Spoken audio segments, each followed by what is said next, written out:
So, good afternoon, good morning, good day, good night, good evening, greetings, blessings, salutations, sentiments, regards.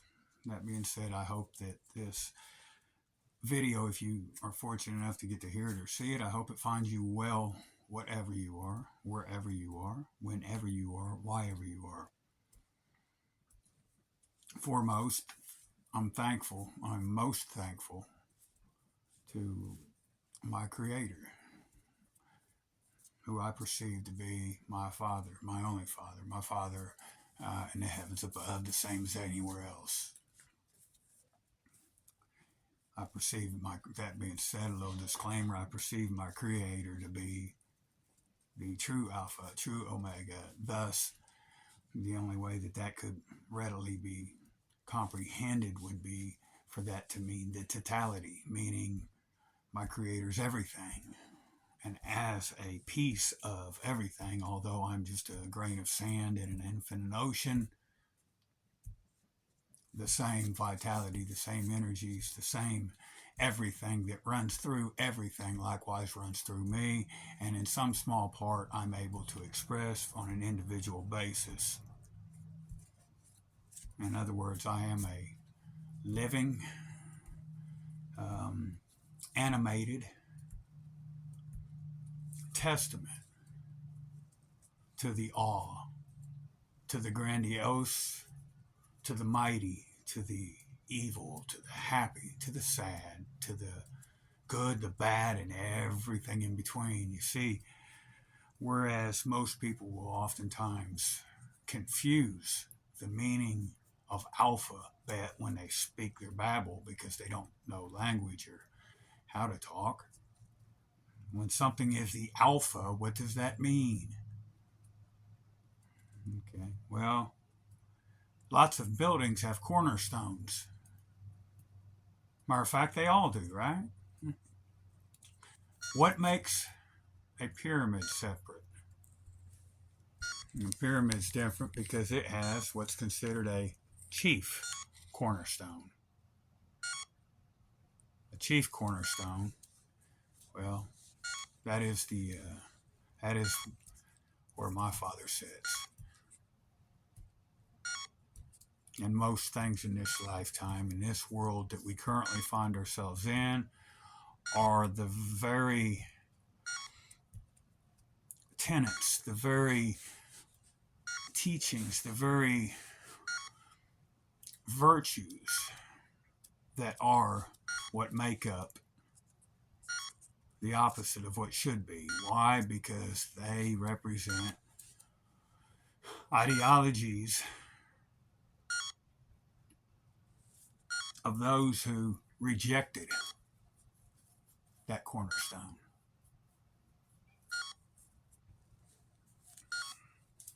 You see, if something cannot be arrived at via sound doctrine, it has no place. Despite all of the hindrances that try to go into me not speaking out, I will speak out. If you hear that little beeping sound, that's because the fancy $300 gimbal decided to not work during the recording of this video. If you hear a multitude of animals in the background, that's because they too decided to start acting crazy during the course of this video. If you see dog pee on me, well, that's because the dog decided to pee on me during the course of this video. If you see some drugs and or drug paraphernalia in the background or foreground of this video, well, that's probably because I got stoned just to be able to make sure that despite all of these hindrances, I was still able to let the words reverberate. Abracadabra. I speak, therefore I create. I'm going to take something from somewhere else and I'm going to put it in your here and now. The majority of you will reject it. Some of you it will resonate with. But the all of you, most certainly, will be exposed to that resonance which I've transferred from one point in space and time to another point. I went today, now back to the normal affairs at hand. Thank you, Mr. Terry Carver. I still consider you kinfolk brothers. So if, like I said, when I was in your face, in your company, if you need anything, dude, come by the house, man. Or if you don't need anything, come by the house. For any of the others out there that don't know where exactly the house is, that's where I call for at the moment my home. Where's my home? 7223 Russell Hollow Road, Maryville, Tennessee, 37801. That can be reached at area code 865 421 8660. Anyway, I don't hide from nobody. I never have. I never will. And that includes the crooked so-called law enforcement. You see, when I was arrested for fraudulent charges that had not occurred, I invited the officers into my house knowing full well that I had a bunch of cannabis plants growing. So if they had wanted to serve the best interest of the law,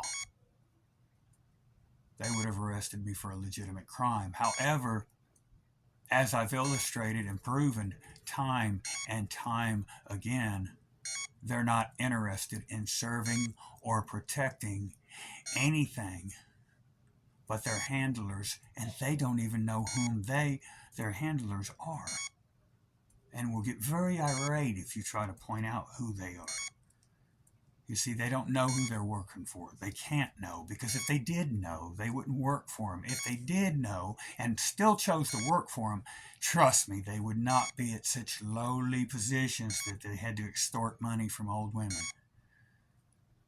I digress, though. That's not the purpose of this video. The purpose of this video is I need to welcome a new member of my family, and it's on that note, Karma and him have not decided what he's called yet.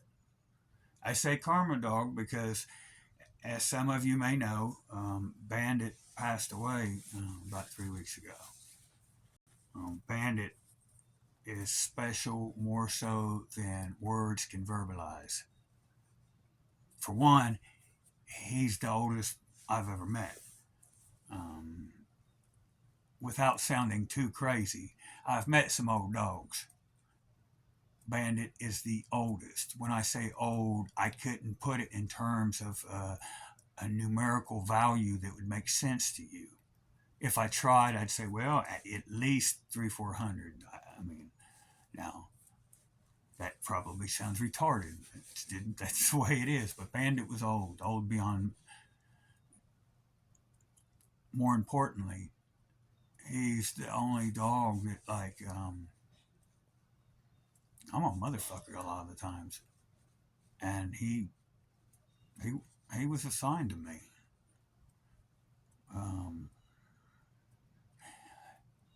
I couldn't leave him behind if I tried. And trust me, I tried.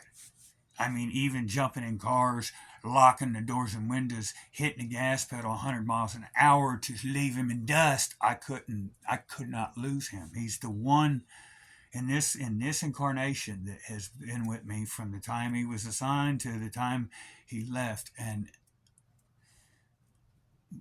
But not only that, I wasn't going to get another dog when I lost Zoe. I had Zoe almost 20 years.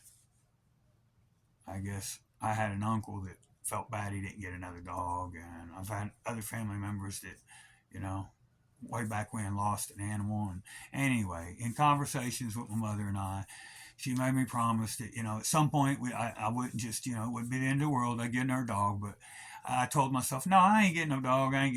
But I don't feel comfortable living way out here in the woods with all these chickens and animals and stuff. Who's going to look after Mom if it's 4 o'clock in the morning? I'm with some road hard put away 30 fucking year old bar whore trying to get a road job. Who's going to protect the home front? So of course, I'll get another dog, and well, as I mentioned, my father up above and all of his associates, they were really good on that front too, because another one of my brothers, Ziggy, who passed away. Anyway, I thought I was out looking for a bag of pot one day. My brother Ziggy comes over. He says, "Well, hey, you want to ride with me this evening?" I said, "Well, no, I got an agenda. I got plans. I got places to go, and I'm important. I got things to do." And he said, "Well, I'm going to get a bag of pot. You want to go with me, and I'll bring you back?" I was like, "Oh!" I thought I was going to get a bag of pot. We only figured, right, you don't show up to somebody's house empty-handed, so we're going to get something to drink. We stopped by a store. And it was on that day that I seen the largest dog I've ever seen in the entirety of my life. It was in a van. There's a work van pulled up beside us, and this dog's head was so large that it was taking up the passenger side window. It was like I did a bunch of drugs or something. I was fixated. I couldn't look away. I mean, here was this dog's head, and it was taking up the whole window. My brother Ziggy comes out of the store, and I'm like, "Dude, look at this dog, man. I don't even know what kind it is. I presume it's some kind of mastiff, but I don't even think that's it. It's fucking. I've never seen nothing this big, and I'm freaking out, right?" And Ziggy kind of smiles, and he's like, "Oh, that's a brother Taz. He's in the store. That's a buddy of mine." Okay. Well, we go get our bag of pot. We go back to my house. I'm happy, you know. Hell, I didn't even have to walk much, you know. I got a ride to get it, and everything was cool. And that's what I was thinking. Ziggy goes home, and you know, I guess it's about what was it? About 2 months later up the road, he comes over unexpected. Now, I'm already I got here again, you know.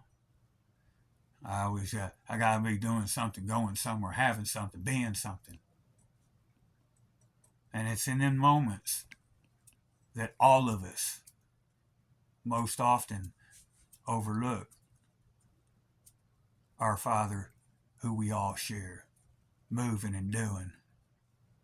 They say that the Lord works in mysterious ways.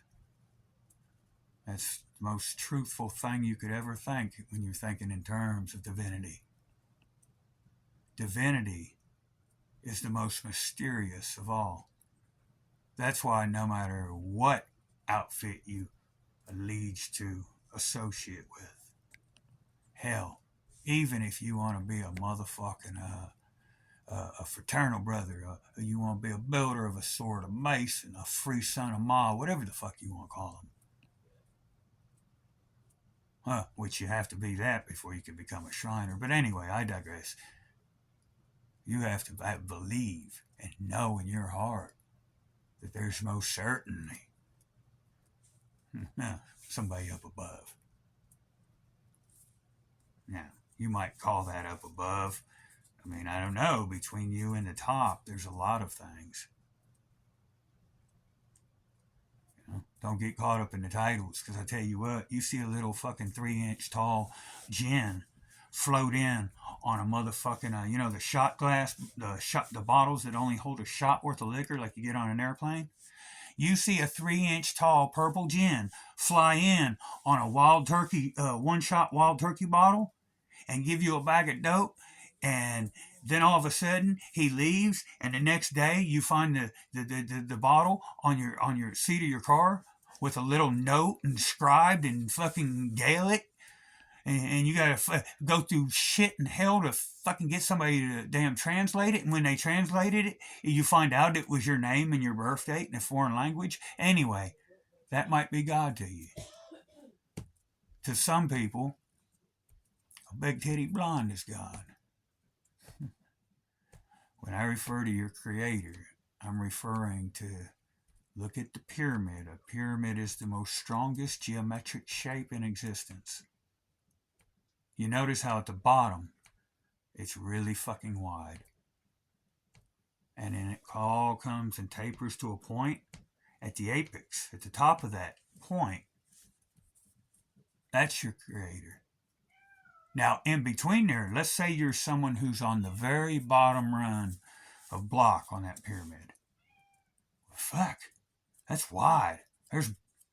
That's almost everybody down there, right? Now, what would just a couple runs up from you be?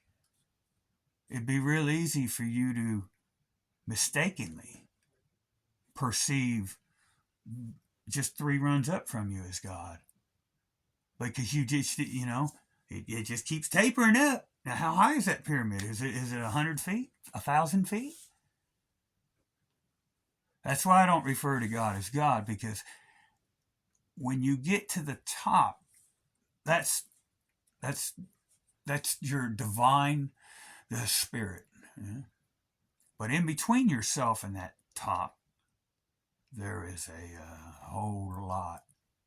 And some of them are really powerful. I have seen motherfucking the most nasty, ugly, homely, foul-looking so-called women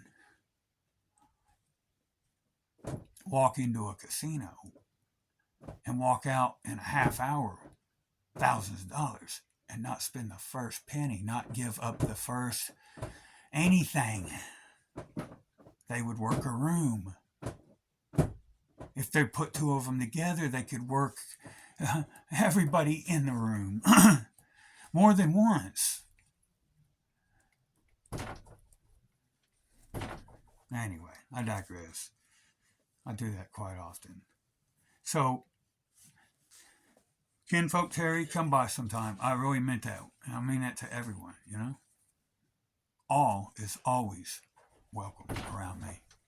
And it especially means my enemies and those who oppose me. The reason that's so important is because I say this in front of the entirety of creation.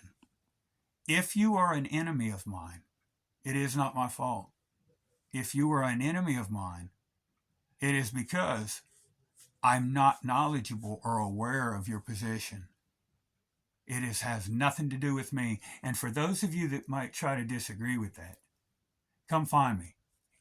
Let me know. If I've wronged you, give me an opportunity. I'll fix it.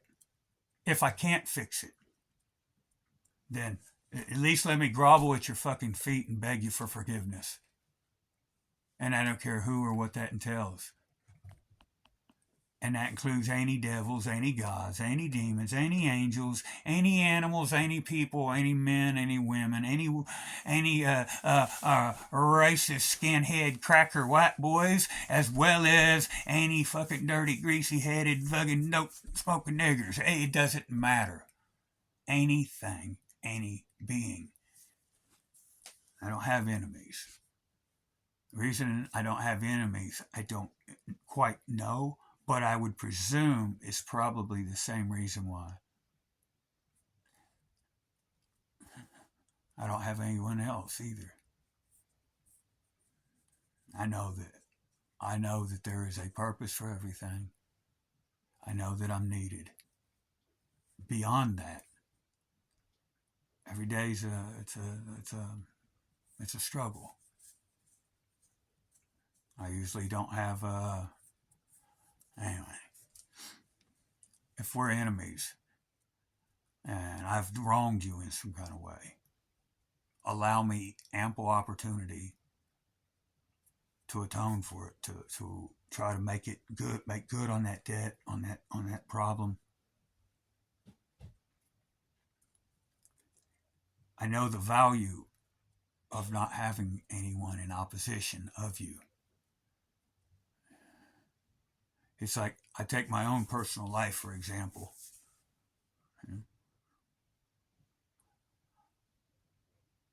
I'm sitting here doing nothing. However, if, let's say, for instance, just as example, the officer that most recently arrested me on a fraudulent charge, an officer Neal, Blount County Sheriff's Department, Maryville, Tennessee. Clark County Sheriff's Department. I believe their address is 920 East Lamar Alexander Parkway, Maryville, Tennessee 37804. Anyway, if Mr. Neal were to walk in my bedroom right now, I would end his life. And that's sad. I would do that for one reason only, because he's my enemy. And how can I truly be as successful as I can be when I have enemies? Therefore, it becomes paramount that I don't have enemies. See, anytime there is confrontation, that results in loss for all parties. That results in a loss for me, as well as a loss for those involved. He won't come in my room again. You see, everything that can go wrong always does for me. Except all has not been for nothing. There is nothing that I am not going to sacrifice in my quest to be everything that I can possibly be.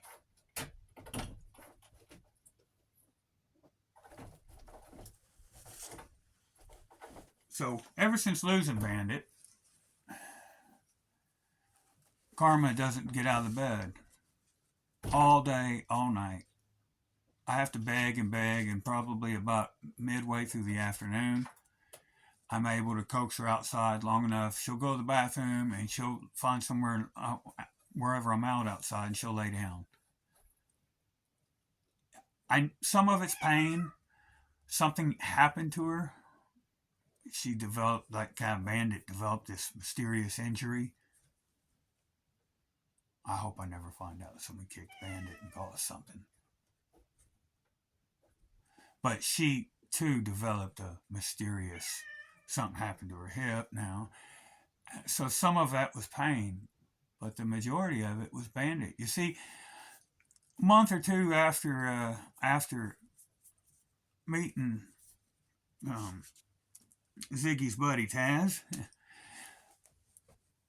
we go over there, and his buddy, I meet his buddy, and he opens the door, and there's puppies everywhere. Like, I don't know, I love animals, period, but puppies ran out, and I'm stuck. I got like puppies everywhere, and I'm playing with all these puppies, and then I'm sitting there, and then I have this epiphany. Wait a minute, these puppies, and I said, who's the mom and dad? You know, because I know Taz's dog, the dog that I seen in the window was his male. And he's like, oh, they're the mother's right over there, and the mother, she was a Rottweiler, and anyway, she's a beautiful dog too. But the dad, he's and now I'm ecstatic because these were all puppies. And I had made the comment, man, Ziggy, I don't want to rush out tomorrow and get no dog or nothing. But boy, if I could have one of them dogs, if that dog had puppies, man, I'd walk across the world to just get one of them puppies in. And then I'm thinking, my heart sank because I'm thinking, man, I got about $20 in my pocket. And I was going to get me some smoke and maybe a pack of cigarettes. This ain't good, man. How am I going to get one of these dogs? Yeah, it's like on cue. Taz looks up at me. He says, "Well, how many of these puppies you want?" I said, "I can't. I don't. Man, I take them all, dude. But I can't. I can't. I ain't got any money." They said, "Well, I didn't ask you that. How many are you taking?" I was like, "You give me a puppy?" I was like, I'll take one. Yeah, I gotta have one." He said, "Well, I'm gonna keep he said, see that one?" He pointed to one of the males. He said, "I'm gonna keep that one because that was the it was a male and it was the biggest. I wanted a female anyway, didn't but he was, and it's a sad story too because within the next couple weeks after me seeing the puppies and stuff, all the puppies got killed. The neighbor poisoned the mother, poisoned a bunch of the puppies. Anyway, I'm not getting into it. That's somebody else's business, and I don't know any of the parties involved, so I ain't gonna speak on that. But hindsight, I would have took all them puppies and I would have found homes for them. But I got one that was kind of, it come up to me and it had that, quiet, calm, cool demeanor. Now, I don't know nothing about training dogs. Everyone my entire life, I mean, now I'm good with animals to the point that if you see a black widow in your house, call me. I'll come over and pick it up and take it outside. Copperhead, same thing. I don't know why they don't bite me. They just don't. I don't know. I was something with animals. People fucking can't stand me, but plants and animals love me. I don't know. I've just always been, good like that with animals. So Zoe dog, people would always ask me like, "Man, how you train that dog like that, man? That dog is smart. How'd you?" I never did nothing. Zoe, she was kind of hard headed when she was a puppy. She chewed up a pair of my mom's slippers. She chewed up Mole. Mole had this like damn damn not nightgown per se, but she chewed that up. Then we had a new electric blanket. I mean, Mole at the time we had a water bed where we had an electric blanket, and we're laying in bed watching a movie, and Zoe dog down the floor, and she's next thing you know, the old lady, "Oh God, you better get that fucking dog! It's chewing that cord on that blanket! Oh, get that!" I said, "No, don't say a word to the dog. Matter of fact, go back to watching the movie. Just keep your mouth shut." She's like, "No, it's going to chew the cord and it's going to get electrocuted." Fuck that motherfucker. I'm good to that dog. When he shit motherfucking, he shit and peed in my mom's car, man, I went and I cleaned it up, didn't tell nobody. I cleaned it up real nice and neat. I take it out. I'm doing everything I know to do, and it's still chewing up shit, man. Fuck that dog. Let that motherfucker chew that cord up. I want to chew that cord up. And about that time, I felt bad because it did chew the cord. It got all the way through it, and it. Zoe never chewed up another cord. She never, she never, she never chewed nothing, but she's still food. That was the downside. She never, from then on, she was perfect in every way except she would steal food. To the extent that you could take a pie. I set a pie down. I had some food on a fire. Marley, we were setting the table, right? We're eating on the bed. So we got these pies at Walmart. They're a little bit cheap, 70-cent pie or whatever. I got a chocolate, or the pecan one. No, I got pecan one. I forget what Felicia got. But anyway, they got a little cellophane window in them. Well, Felicia sets the pies down. I grab a loaf of bread. I set the loaf of bread on the bed. I said, "Okay, well, I got to run outside and grab the stew." I had a pot of stew cooking. Felicia was going to get us something to drink. Now, meanwhile, Zoe's on the floor now, beside the bed. I was outside maybe 2 minutes tops. Well, we go ahead, we're eating our food, I get done, I'm going to go grab my pie. The little cellophane window was even still there. That's what's hard to believe. The window was still there. The cellophane was in it. She had taken her tongue and had pushed one side of that cellophane to the side. And my pie was a crust. The shell was intact, even the crust around the pie, and had got every bit of the filling out. She was bad. That was her thing But other than that, she was perfect. And that dog went everywhere. Everywhere. The worst you can imagine life. That dog was loyal to me. Loyal to Felicia, loyal to me, loyal to my mother, no matter what. She'd kill cops. She didn't like cops. I guess that she, well, in addition to them, anytime they showed up, I get removed from the home would be the predominant reason she disliked them. But then I would test it around, I had a few instances where there was someone that was a so-called law enforcement officer, and They weren't even in uniform. They weren't working. And I noticed her behavioral patterns. She exhibited the same behavioral patterns that she did when the cops would come. How is it that she... Anyway, Zoe was awesome. I didn't do nothing. I was blessed in that regard with that dog. It was all done for me. I assumed I'm good with dogs, man. I'm good. I'll train a dog. Now enter into the equation Karma Dog, who gets her name as honestly as you can. Karma Dog's got that name because she is, well, that's karma for you. Karma's a bitch. That's why, other than the fact that I think Karma Dog's a lesbian, which other people disagree, but hey, she doesn't really much like men. I mean, just saying. But she's still a bitch, and I always tell her that. She's still, Karma Dog, you still a bitch because karma's a bitch? And it is. And, yeah, she gets that name legit. She's I love her. I mean, I love her to death. I really do. But she's the complete opposite. Hell, I had a buddy one time. We were drinking. I bought him 3 beers. I had just enough money. I got him 3 and me 3. We both had 3 tall boys. And I got to feed all the chickens. I got to feed the animals because we've been gone all day and it's late in the afternoon. Animals got to get fed. So, look, man, I tell my buddy, look, brother, come on, man.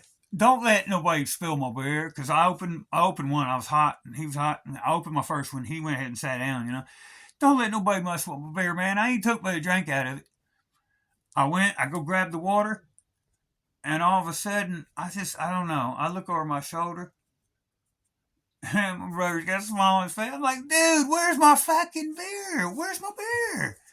He's like, man, I swear, I ain't have nothing to do with it, man. Karma come and snatch that beer.